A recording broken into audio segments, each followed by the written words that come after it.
Introduction to melting furnaces. A prerequisite to casting is the use of metal in the molten state. The transformation of metal from solid to molten liquid is accomplished in a variety of ways through the use of melting furnace. Now, refractory lined metallic shell where the conversion of metal into molten state takes place is referred to as furnace. Now, this shell or vessel provided with a heat source for conversion of solid to liquid is referred to as the melting furnace. Now, the details regarding the various types of furnace and its capacity to melt different metals are discussed in the following few slides. Now, the furnace used for melting metal can be classified based on the type of metal it can melt and the source of heat that is required for melting. In the next slide, you have the classification based on the fuel and the metal that is to be melted and the furnace for that corresponding metal to be melted and fuel. So, if you have a coke, metal to be melted is cast iron and non-ferrous alloys. So, you have a pit furnace or you have a cupola. For oil, that is for liquid fuel, you have crucible or pit furnace or open hearth. For gaseous, again you have crucible or open hearth for the non-ferrous and ferrous alloys, and electricity, that is for the steel and non-ferrous alloys, you have electric arc furnace, resistance furnace as well as induction furnace. Again, based on the type of metal it can melt, for grey cast iron you have cupola, electric arc, air furnace. Steel, you have open hearth, electric furnace. Non-ferrous metals, crucible, you have a pit type or electrical type resistance, a rotary, induction, electric arc furnace. Now, based on the source of heat, fuel fired furnace, you have gas, you have oil fired, you have coke fired, you have air furnace. When it comes to electrical furnace, you have reverberatory furnace, induction, arc furnace. It could be direct or indirect type of arc furnace. Now, gas fired pit furnace is the first type of furnace that we shall discuss upon. A gas fired pit furnace has a crucible that is placed in a pit below the ground level, which is being shown in the figure here. So, this is a ground level and this is a crucible that is placed in a pit, and it is surrounded by a steel shell and a refractory, that is heat resistant brick lining. You have the gas and air that is input through this for the heating purpose, and this is the lid which will cover this space, and a vent is provided to let the hot air or hot gases flow out. Now, the construction, the furnace consists of an outer shell lining with the refractory bricks around. Now, the refractory material resists the heat, shock, abrasion and erosion.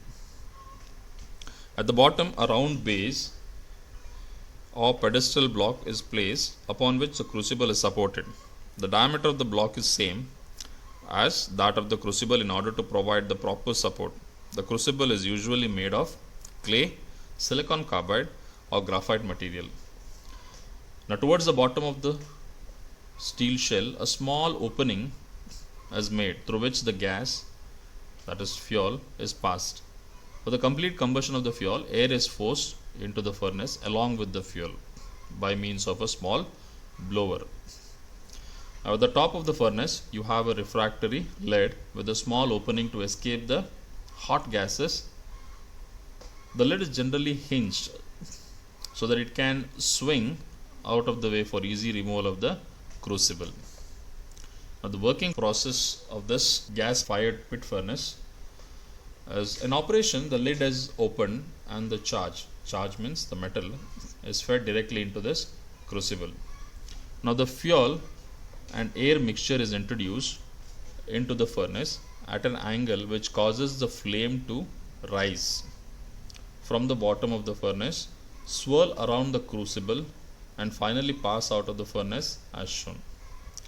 Now, the first furnace atmosphere can be made neutral, oxidizing and reducing by regulating the flow of the air from the blower, that is over here.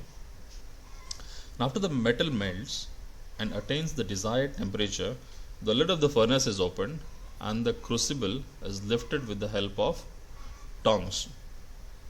Now, slag that will be floating on the surface of the molten metal is removed and the molten metal is poured into the mold cavity. So, the gas fired pit furnace was generally used in the olden days, and it is still preferred to melt non-ferrous metal for casting small jobs.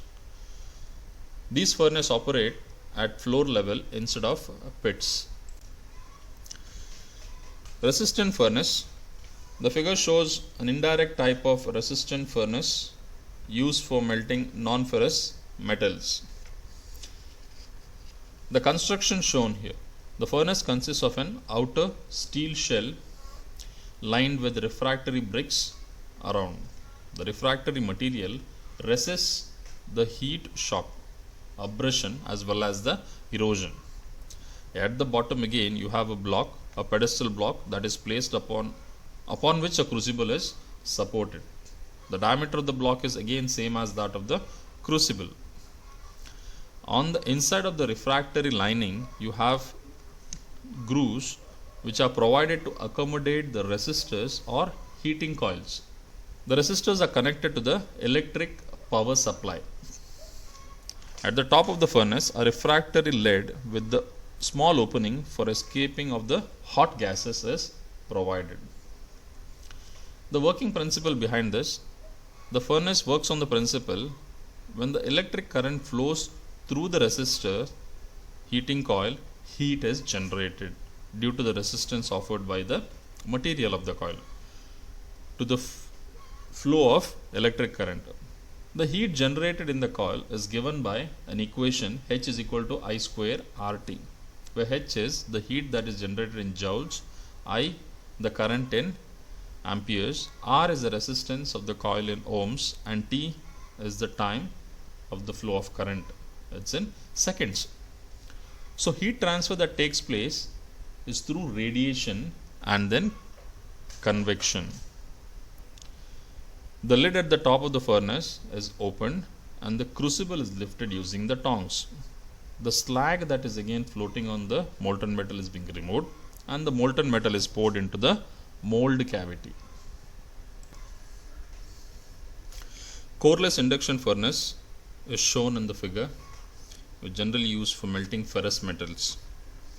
The furnace consists of an outer cylindrical steel shell hinged at the bottom to facilitate tilting of the furnace during pouring. The inner surface of the shell is covered with an insulating material made of mica or asbestos, while the bottom surface is covered with refractory bricks. A refractory crucible which contains a charge rests on the brickwork and surrounded by a helical coil made of copper tube. So these are made of copper tubes.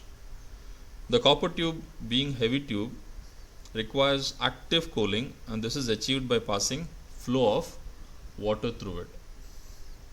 The space between the crucible and the shell is packed by dry refractory mass that provides the necessary insulation. The working principle of the coreless induction process. The furnace works on the principle of a transformer, where the copper coil acts as the primary and the charge acts as the secondary. So, when the high frequency electric current is passed into the primary coil, a much heavier secondary current is induced in the charge, and due to which heat is generated due to the resistance of the metal causing it to melt. Now, the liquid metal undergoes a stirring action due to the eddy current introduced by the electromagnetic force that is concentrated in the center of the circular primary coil. This stirring action is beneficial in uniform distribution of temperature and alloy chemistry in the melt. But on the other hand, if stirring action is excessive, surface impurities is drawn into the melt. When the molten metal has reached the desired temperature, the metal is deoxidized into the ladles for pouring into the molds.